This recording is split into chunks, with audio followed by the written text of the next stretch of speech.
അപ്പോൾ എല്ലാവർക്കും നമസ്കാരം. ഇന്ന് എൻ്റെ ഒപ്പം എൻ്റെ മമ്മി തന്നെയാണ്. അപ്പോൾ മമ്മിയോട് നമുക്ക് കുറച്ച് കാര്യങ്ങൾ ചോദിച്ചു നോക്കാം. എങ്ങനെയാണ് വിശ്വാസം നിങ്ങളുടെ ജീവിതത്തെ മാറ്റിമറിച്ചത്?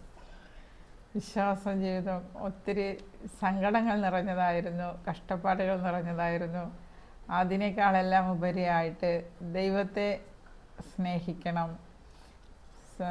സ്വർഗത്തിലെത്തണം എന്നുള്ള ഒരു പ്രാർത്ഥനയിൽ അധിഷ്ഠിതമായി ജീവിച്ച് സംതൃപ്തി കണ്ടെത്തി മുന്നോട്ട് പോകണം എന്നുള്ളതായിരുന്നു ഞങ്ങളുടെ ഉദ്ദേശം. അതിൽ കവിഞ്ഞൊന്നും കൂടുതലായിട്ട് ഉദ്ദേശിച്ചില്ല. പിന്നെ വിശ്വാസം, മക്കളിൽ നല്ല ഭാവി, അത് ഒരു വിശ്വാസമായി, അതൊരു ആഗ്രഹം ഉണ്ടായിരുന്നു. അത് തന്നെ. ഈ വിശ്വാസത്തിലേക്ക് അടിയുറച്ച് നിൽക്കാൻ നിങ്ങളെ സഹായിച്ചത് എന്താണ്? കഷ്ടപ്പാടുകൾ. ജീവിതത്തിലെ കഷ്ടപ്പാടുകളാണ് അപ്പോൾ വിശ്വാസത്തെ സഹായിച്ചത്. അതെ. അപ്പോൾ ഈ ഇപ്പോൾ ഉള്ള തലമുറകളിലേക്ക് വിശ്വാസത്തിൽ അടിയന്തര നിലനിൽക്കാനായിട്ട് എന്താണ് നിങ്ങൾ പറയാൻ ആഗ്രഹിക്കുന്നത്? വിശ്വാസത്തിൻ്റെ അടിത്തറ എന്ന് പറയുന്നത് ത്യാഗങ്ങളും സഹനങ്ങളും ഉണ്ടാകുമ്പോൾ പിടിച്ചു നിൽക്കാനുള്ള ഒരു കഴിവ്, കൃപ, അത് ദൈവം തരണം. എൻ്റെ പിതാവിനാൽ ആകർഷിക്കപ്പെട്ടാലല്ലാതെ ഒരുവന് എൻ്റെ അടുക്കൽ വരുവാൻ സാധിക്കില്ല എന്നാണ് കർത്താവ് പറഞ്ഞിരിക്കുന്നത്. ആ ഒരു വചനത്തിൻ്റെ അടിസ്ഥാനത്തിൽ പിതാവ് ആകർഷിക്കുമ്പോൾ മാത്രമേ നമുക്ക് വിശ്വാസത്തിൻ്റെ കൃപ കിട്ടുകയുള്ളൂ. ആ കൃപയിലൂടെ നമ്മൾ മുന്നോട്ട് പോയെങ്കിൽ മാത്രമേ നമുക്ക് വിശ്വാസത്തിൽ ഉറച്ചു നിൽക്കാൻ സാധിക്കുകയുള്ളൂ. പരിശുദ്ധാത്മാവിൻ്റെ ഇടപെടലിലൂടെയാണ് നമ്മൾക്കത് ലഭിക്കുന്നത്. അതുമാത്രമല്ല, ആ ലഭിച്ചത് നമ്മൾ നഷ്ടപ്പെടുത്താതെ, കൃപ നഷ്ടപ്പെടുത്താതെ കൊണ്ടുപോകണമെങ്കിൽ നമുക്ക് പ്രാർത്ഥനയും ബൈബിൾ വായനയും പ്രാർത്ഥനാപരമായ ജീവിതവും അത്യാവശ്യമാണ്.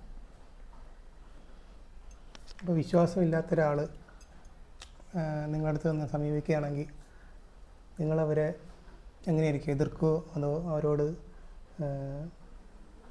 ശണ്ട ഉണ്ടാക്കുമോ അതോ എങ്ങനെയായിരിക്കും നിങ്ങളുടെ സമീപനം? വചനം അറിയാത്തത് കൊണ്ടല്ലേ അവർ തെറ്റിപ്പോകുന്നത് എന്നാണ് കർത്താവ് പറഞ്ഞിരിക്കുന്നത്. അപ്പോൾ വചനം അറിയാത്ത ഒരാളെ വിശ്വാസത്തിലേക്ക് അവർക്ക് വിശ്വാസം ഉണ്ടാവില്ല. വചനം അറിയാത്ത ഒരാളെ കണ്ടാൽ അത് അവരെ അംഗീകരിക്കാനും ബഹുമാനിക്കാനുള്ള കൃപ നമ്മൾക്ക് പരിശുദ്ധാത്മാവ് തരും. ആ ഒരു ധൈര്യത്തിൽ, ആ ഒരു കഴിവിലൂടെ നമ്മൾ മുന്നോട്ട് പോകണം.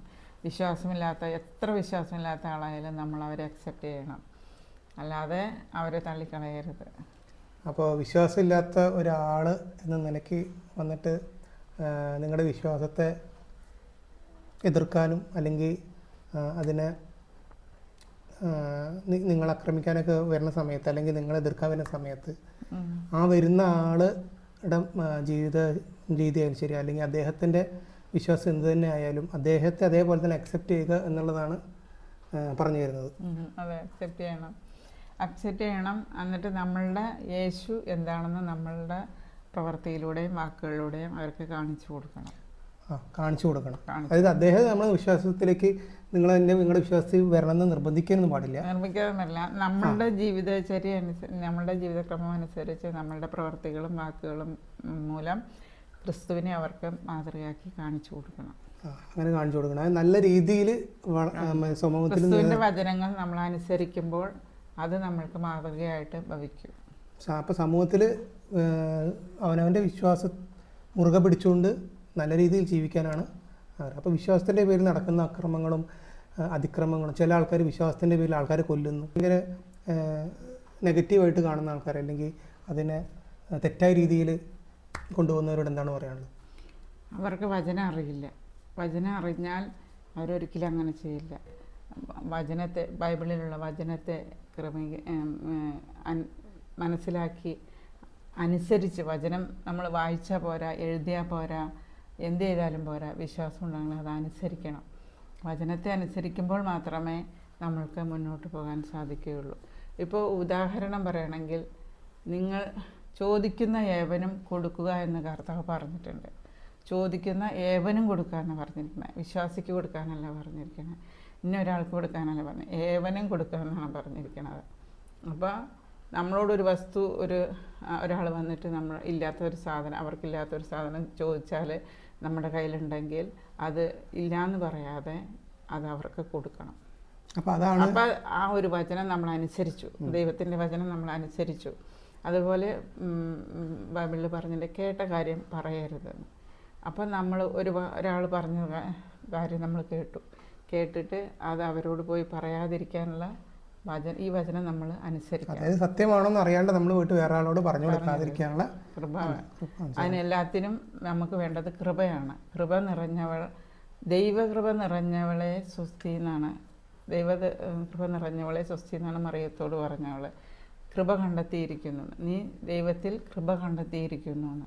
അപ്പോൾ കൃപ നിറഞ്ഞപ്പോഴാണ് മാതാവിൽ കൃപ നിറഞ്ഞപ്പോഴാണ് പരിശുദ്ധാത്മാവ് ആഗമനം ചെയ്തതും ഉണ്ണീശോയെ ഗർഭം ധരിച്ച് പ്രസവിക്കാനായിട്ട് മാതാവിന് സാധിച്ചു. അത്രമാത്രം കൃപ നിറഞ്ഞു നിൽക്കുന്ന സമയത്താണ് ഈ ഗബ്രിയേൽ ദൂതൻ പ്രത്യക്ഷപ്പെട്ടത്. അതേപോലെ ദൈവകൃപ നിറയാൻ നമ്മൾ പ്രാർത്ഥിക്കുകയും യാചിക്കുകയും ദൈവത്തോട് ചോദിച്ച് വാങ്ങുകയും വേണം. ഓരോ മനുഷ്യനും ദൈവകൃപ നിറഞ്ഞാൽ അവൻ എപ്പോഴും ക്രിസ്തുവിനെ അനുകരിക്കുന്നവരാകും, ക്രിസ്തുവിനെ പോലെ ആകാനും സാധിക്കും. അപ്പോൾ കൃപ ഉണ്ടെങ്കിൽ മറ്റുള്ളവർ വിശ്വാസത്തെ ബഹുമാനിക്കാനും മറ്റേ ആൾക്കാരെ അറിവില്ലായ്മ ബഹുമാനിക്കാനും നമുക്ക് സാധിക്കുള്ളൂ. അപ്പോൾ എല്ലാവരെയും വളരെ നോർമലായിട്ട് കാണാം. എല്ലാവരെയും അവൻ നമ്മുടെ ജാതിയല്ല അല്ലെങ്കിൽ അവൻ്റെ മതമല്ല എന്ന് കാണാതെ എല്ലാവരെയും യേശു ക്രിസ്തു കാണുന്ന പോലെ മനുഷ്യനായിട്ട് കാണാനുള്ള കൃപ വേണം.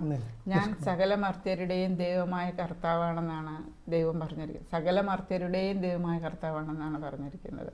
പക്ഷെ അത് എല്ലാവർക്കും അറിയില്ല. നമ്മൾ വേണം അത്.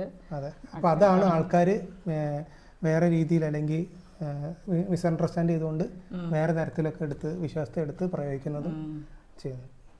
അപ്പോൾ നന്ദി. അപ്പോൾ ഇത്ര നേരം നമ്മൾ കേട്ടിരുന്നത് മമ്മിയുടെ ജീവിതത്തിലെ വിശ്വാസത്തിൻ്റെ അടിയുറച്ച വിശ്വാസത്തിൻ്റെ ഒരു അനുഭവമായിരുന്നു. അപ്പോൾ അടുത്ത വീഡിയോ കാണുന്നവരെ ബൈ.